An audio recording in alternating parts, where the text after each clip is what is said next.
It is July 11th and it is Thursday. I keep thinking it's Wednesday for some reason. It's Thursday, and this week has gone by really fast. Well, what happened was, I think I was in another world for the first half of the week, and I'll tell you why. Last cycle, I did a 48-hour water fast, also using apple cider vinegar. What I do is I put in 2 tablespoons of apple cider vinegar in just an 8-ounce cup of water, and I'll drink that during the lunch hour, instead of lunch, if my fast is going through lunchtime. And if my fast is carried over through the evening and nighttime, I will have the apple cider vinegar about 8:30, 9 o'clock before I go to bed. So I did a 48-hour water fast last cycle, and it's hard to know if it really helped my ovaries or not. The intention was for myself to go into autophagy, which is water fast 17 hours and beyond, maximum autophagy. Dr. Mindy is the one I follow on YouTube here that teaches fasting. She is an expert when it comes to fasting, and she wrote Fast Like a Girl, which I have not read, but highly recommend if you are into having the book in front of you to get that book. I have learned everything from watching her videos, so you can do that too. Binge watch her videos, everything she posts, watch it, because a lot of it is the same. But when you're new to it, sometimes you need to hear it and hear it and hear it before it really sinks in, and before you really start to understand and really start to know more about it and how to do it, and how to do it the right way. And she teaches fasting the way a woman should. We are not supposed to fast like men. If you are a woman, you are not supposed to do intermittent fasting like a man does. We have different hormones, and we need to fast according to those hormones. And so days 1 through 10, she teaches you can pretty much fast any way you want, as long as you want. And so this time, this follicular phase, I let days 1, 2, and 3 go by, and I did no fasting. And then I did a 3-day water and apple cider vinegar fast from cycle day 4 through 5 and through 6. And so that ended last night at 7:15 p.m. And I got to have dinner last night. It was, I can't believe I did it. I cannot believe I did it.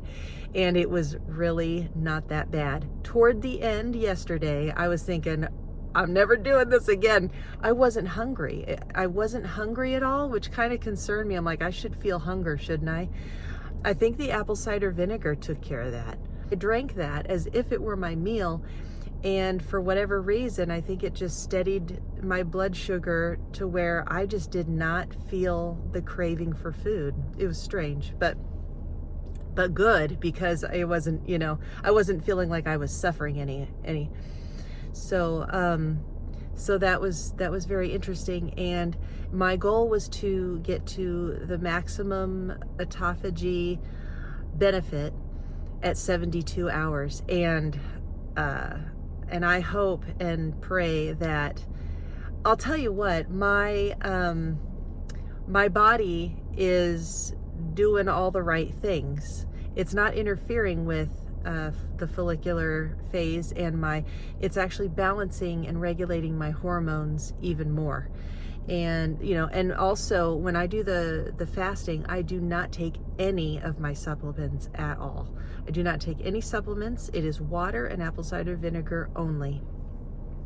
So anyway, so if you haven't checked her out, she doesn't know me. She doesn't know I'm trying to tell people about her on my channel. She's got over 1 million and some subscribers, and she is changing a lot of lives, including mine. I had no idea. See, I don't eat bad food. I eat great food. I eat fertility friendly foods. I've been doing this for years, and it just so happens that fertility friendly foods are my favorite foods. So it wasn't a hardship to eat this way, eat the right way. Anyway, it wasn't hard for me to eat the right foods. What I didn't know about the fasting part of things. I had no idea. And I wish that I had found her 5 years ago after I had given birth to Hannah. I would have done this right away. So it's so incredible to know that when, not if, when I get pregnant again and when I give birth again to my next child, well, you know, if I gain 15, 20 pounds, regardless of the good things I eat during my pregnancy, I have every confidence that the weight will be gone in a month because of this fasting and eating the right food. It's just incredible. Giving your body a rest from food so that it can heal and repair itself. It's amazing. Much like you do when you sleep at night. You are healing and repairing yourself when you sleep. I took an LH strip 2 days ago, and I'll show you what that looks like.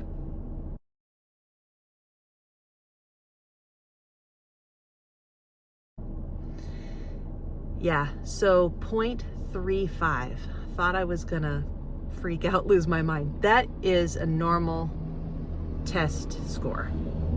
That is incredible for me to be so low, which means my hormones, at least on that day, were normal.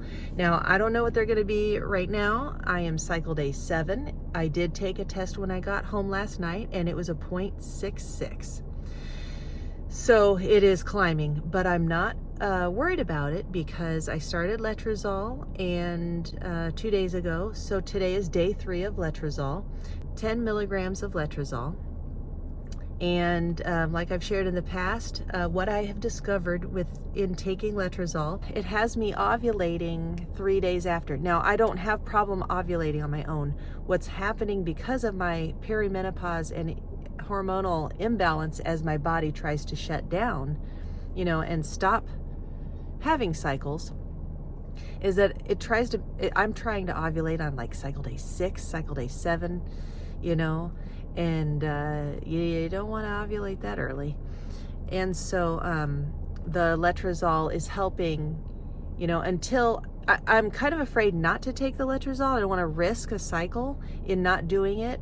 But this fasting and everything is definitely making everything better. But the letrozole promises me basically that I'll ovulate 3 days after the last set of pills. Set of pills meaning I do take 4 pills because they're 2.5 milligram each. So that has me ovulating next Tuesday. So I did take an LH strip earlier before I left the office there. I'm working today and I'm on lunch, and I want to see if it's getting darker than a 0.66. If it is, it's okay. But just the fact that it's technically negative, you know, it's incredible to me. Now, if I look at this and it's matching lines, it's okay because, you know, I'm taking the cod liver oil. Today is my first day back on all the supplements I take, which I have increased my omega-3s. I looked that up and it said that omega-3s help reduce your FSH. I have a high FSH, which it's only been about a 14, one time a 13.7 or something like that. So it's not like 50, you know, but normal range is what, 2 to 10 or something like that. So anyway, still a high FSH is not gonna help you release a good quality egg. So for whatever reason, and obviously I'm not a doctor, so, but just from all the things I've learned over the years, you know, the high FSH and the hormonal imbalance and the ovaries shutting down, everything gets out of whack and you're not gonna get a good egg from any of that. So, you know, things need to be balanced. Things need to be in working order for the ovaries to develop a good, healthy egg. Anyway, so I'm gonna look at this and see what it looks like today at cycle day 7. Yeah, it's getting darker.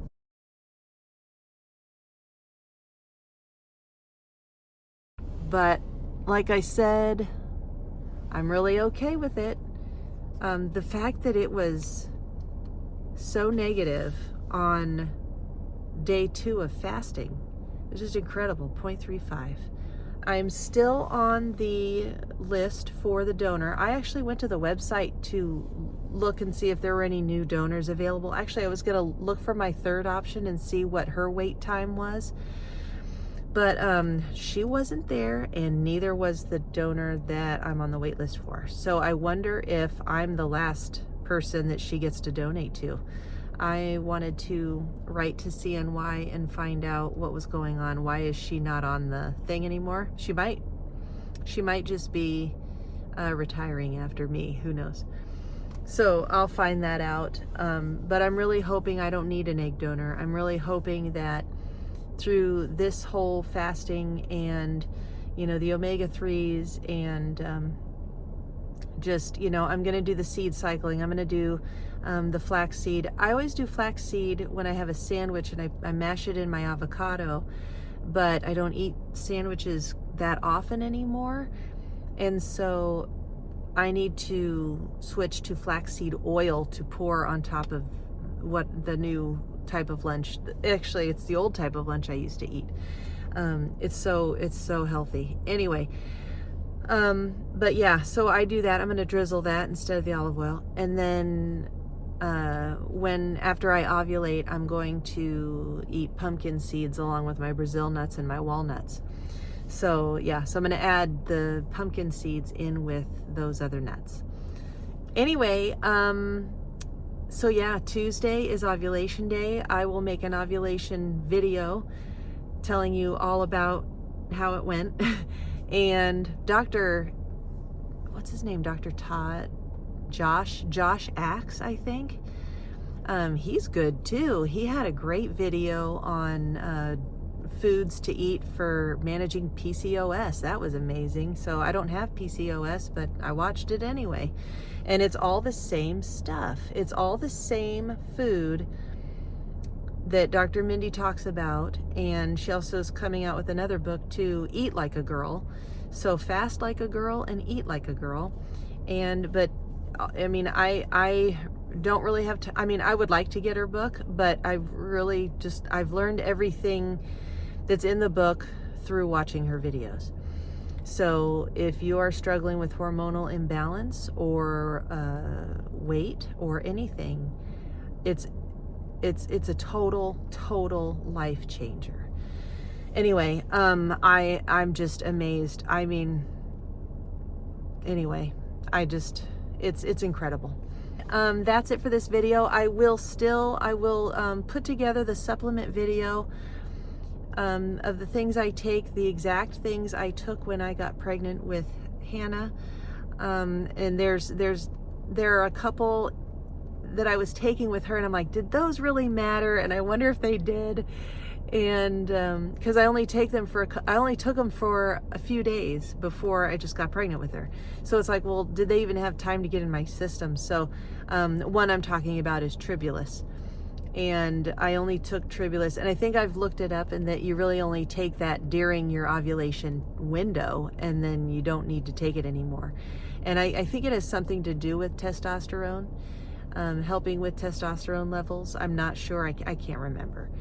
You'd have to look that up and find out. But anyway, so that is it for this video. I'm excited about next week. I'm going to do a couple more 24-hour fasts before I get to ovulation day, or maybe even just one. I'm not sure. And then I'm going to do Monday, and then no fasting through ovulation, and then I get to do a couple more smaller fasts before 6 days past ovulation, where no fasting allowed. So you would learn all that in the book. It's amazing, or watching her videos. Anyway, I've rambled long enough. I hope you're all doing well. I know a lot of you have gotten pregnant since then, and you've told me that you're pregnant.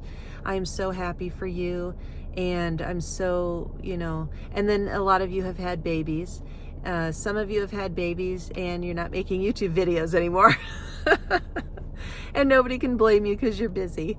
you're busy with your new babies and there's no time for filming. So we understand, and we're still here with you, and we still look forward to anything that you have time to upload, just to keep us up to date on what's going on. But we understand if you don't have time for that, and we totally get it. Anyway, so I will see you guys in the next video. Bye.